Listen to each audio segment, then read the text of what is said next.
भनिन्छ ग्यास्ट्रिक रोग सबै हामी नेपालीको पेवा नै हो भनेर। धेरै पटक चाहिँ अब सुन्न पनि आउँछ नेपालीको राष्ट्रिय रोग नै ग्यास्ट्रिक हो भनेर।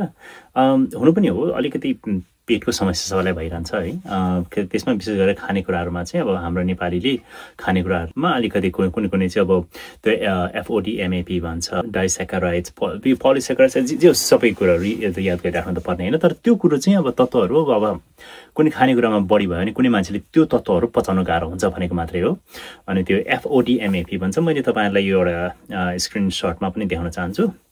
यहाँ चाहिँ एउटा एपमा जानुभयो भने के देखिन्छ भने अब तपाईँले त्यहाँ टाइप गर्नुपर्ने हुन्छ FODMAP भनेर।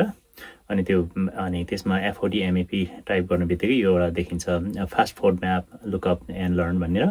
त्यसलाई डाउनलोड गर्नुभयो भने त्यहाँदेखि डाउनलोड गरेँ मैले।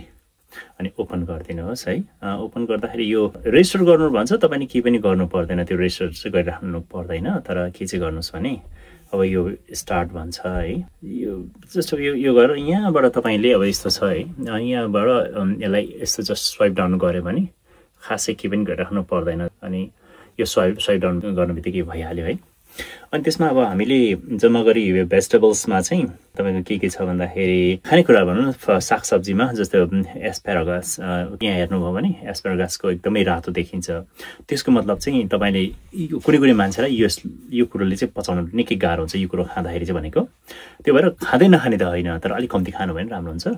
अनि दोस्रो गरेर अब करेला, अब त्यति करेला अब प्रायः उताबाटै आएको भएर होला करेला नै भनेर भेटिँदो रहेछ। करेला हेर्नुभयो भने हेर्नुहोस् न, एकदम हाई छ। हाम्रो त्यति करेला धेरै खान्छौँ। अब धेरै खाँदाखेरि मिठो पनि हुन्छ, तर अब फ्राई गरेर खाँदा अझ मिठो होइन। त्यही माथि फ्राई गर्दाखेरि प्लस अब उसको पनि अब त्यो यो FODMAP मध्येमा कुनै एउटा तत्त्व बढी हुनु बित्तिकै यसले अलिकति पचाउन गाह्रो हुन्छ भन्ने कुरो बुझ्यो है।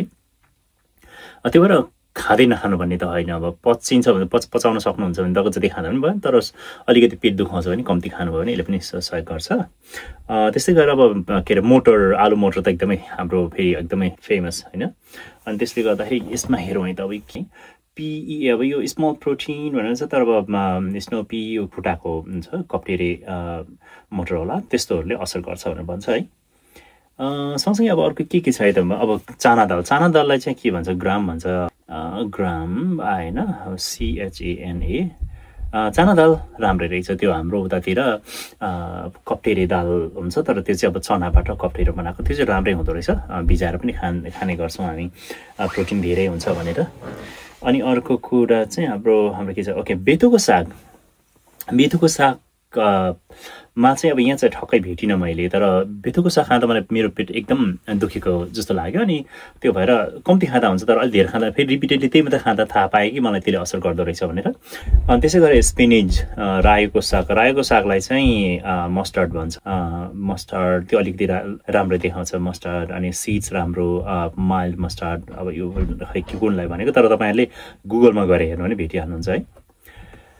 अनि सँगसँगै अब यो अर्को चाहिँ तोरीको सागलाई पनि त्यही हेर्ने होला। अनि मसरुम भनेको च्याउ हेर्नु चाहिँ प्रायः च्याउहरू चाहिँ एकदमै असर गर्ने। तर ओइस्टर मसरुम भन्छ, ओइस्टर बजारमा जानु बित्तिकै त्यो ओइस्टर भेटिन्छ। हाम्रो उता नेपाल भुटानतिर अब कन्ने च्याउ भन्छ होला, त्यो कन्ने च्याउ जस्तो नि हुन्छ, त्यसले चाहिँ असर गर्दैन भन्दो रहेछ। तर अब अरू च्याउहरू चाहिँ प्रायःले असर गर्छ। र कुनै चाहिँ अब त्यो भर्खर ठुसा जस्तो लामो सेतो हुन्छ, त्यस्तोहरूले पनि त्यति असर गरेको पाइनँ। तर अब प्रत्येक मान्छेको शरीर फरक प्रकारले बनिने भएकोले गर्दाखेरि कुनैले चाहिँ अलिकति बढी असर गर्न सक्छ है। अब कुनैले त्यही कुराले अब एकजना मान्छेलाई असर गर्छ भने अर्कोलाई असर नगर पनि सक्छ, किनभने हाम्रो शरीरको बनावट फरक हुन्छ होइन।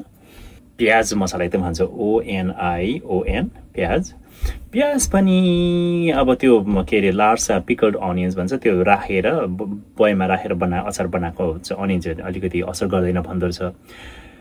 तर अब हामीलाई अब प्याज बिना हुँदैन है, प्याज बनाएर खाइन्छ। अनि प्याजको चाहिँ अब स्प्रिङ अनियन ग्रिन पार्ट्स भनेर भनेको छ। यो चाहिँ फेरि त्यो स्प्रिङ अनियन ग्रिन पार्ट्स भनेको चाहिँ त्यो डुकु भनौँ, नेपालीमा ठ्याक्क भन्नुपर्दा डुकु, त्यो चाहिँ खानुहुन्छ अरे है। अनि त्यस्तै गरेर अब त्यसमा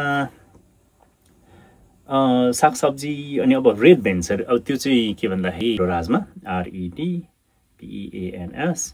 रेड बिन्स हेर्ने भने अब रेड किडनी बिन्स भन्दो रहेछ है हेर्नुहोस् न अब यो प्रायः राजमाहरू चाहिँ अलिक धेरै खाँदा मिठो त मिठो हुन्छ त्यसमा प्रोटिन पनि धेरै हुन्छ होइन पौष्टिक आहारहरू त छँदैछ तर हामीले पचाउन नसक्ने कुराहरू पनि धेरै हुने भएकोले गर्दाखेरि हामी त्यसमा अलिकति सतर्कता चाहिँ अपनाउनुपर्छ र खानु चाहिँ नखाँदै नखाने भन्ने त होइन तर अलिक कम्ती खानु होला अब यो फलफुलको बारेमा चाहिँ अब स्ट्रबेरिज प्रायः खान्छौँ स्ट्रबेरिज राम्रै भन्छ है अब ब्लुबेरी चाहिँ अब ब्रेन फुड पनि भन्छ एकदमै राम्रो भन्छ है ब्लुबेरिज राम्रो भन्छ ब्लुबेरी जाम चाहिँ राम्रो होइन भन्छ फेरि अलिक रातो भने चाहिँ अलिकति त्यो चाहिँ तपाईँलाई वार्निङ नै दिएको हो होइन अब अर्को कुरा चाहिँ कोकोनट भनेको नरिवल कोकोनटको तपाईँको कोकोनट वाटर हेर्नुहोस् न यो के अरे कोकोनट वाटर जुन चाहिँ अब नरिवल पानी हुन्छ पौष्टिक हुन्छ खानुपर्छ भनेर भन्छौँ नि हामी तर यसले चाहिँ अलिकति राम्रो होइन भन्छ है त्यसले पेट दुखाउँछ अब ग्यास्ट्रिक हुन्छ भन्छ होइन अब अर्को कुरा चाहिँ हामी अब नेपालीहरू एकदमै दाल बढी खानुपर्छ हामीलाई नेपाली न भारतीय हुन त दाल त अब हाम्रो भारतमा अब त्यो साउथ एसियामा प्रायः सबैले खानै पर्छ तर एकदमै ग्यासी हुन्छ कि कुनै दालहरूले एकदम ग्यासी हुन्छ त्यो हामीले पत्ता लगाउनुपर्छ आफैले कुन खाँदाखेरि जस्तै कालो दाल मिठो हुन्छ तर त्यसले असर गर्छ भने मुसुरी दालले त्यति गर्दैन प्रायः जेनरली चाहिँ त्यस्तो पाइएको छ त्यो भएकोले गर्दा असर नगर्न सक्छ अनि अर्को अब ओरेन्ज सुन्तला ANGE ओरेन्ज राम्रै भन्छ तर अरूहरू चाहिँ कुनै के जुसहरू त्यति राम्रो होइन भन्छ तपाईँले देखिहाल्नुभयो तपाईँले यो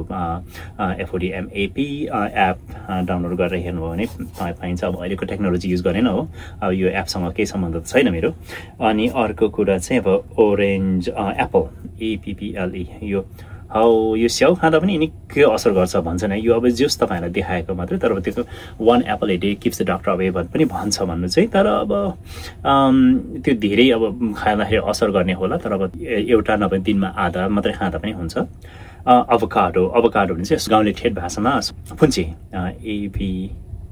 अभोकाडो भनेको अभोकाडो हेर्दाखेरि एकदमै रातो देखिन्छ अभोकाडोको तेल हुन्छ त्यो चाहिँ राम्रो भन्छ है तर अब अरू चाहिँ अलिकति अब यो भयङ्कर पौष्टिक आहार मध्येमा एकदम one of the best food पनि भन्छ तर तपाईँको यो रातो देख्दाखेरि चाहिँ त्यसमा जस्तो मलाई खाँदा डल्लै खाँदा असर गर्छ भने म चाहिँ एउटा अभोकाडोको काटेर 4 भागमा 1 भाग खान्छु अनि अर्को भाग बेलुका खान्छु याद गर्नु कति खाँदा आफूलाई असर गर्छ गर्दैन तर त्यो चाहिँ एकदमै राम्रो गुड फ्याटमा मध्येमा मानिन्छ र अभोकाडो चाहिँ नखानु चाहिँ भन्दिनँ तर कम्ती खानु होला असर गर्छ भने अनि अर्को कुरा पीच PEACH यो भनेको त यो के आरू हो कि क्या हो त्यसले त्यो पनि हाई छ भन्छ है अनि त्यहाँदेखि सँगसँगै नास्पाती PEAR पेयर हेर्दाखेरि नास्पातीले पनि अलिकति असर गर्छ भन्छ तीमध्येमा अब अचारहरू राखेको चाहिँ असर गर्दैन भन्छ तपाईँले देख्नुहुन्छ होइन सँगसँगै अब यो हामीले खाने चाहिँ अर्को कटर यत्रो हुन्छ कटर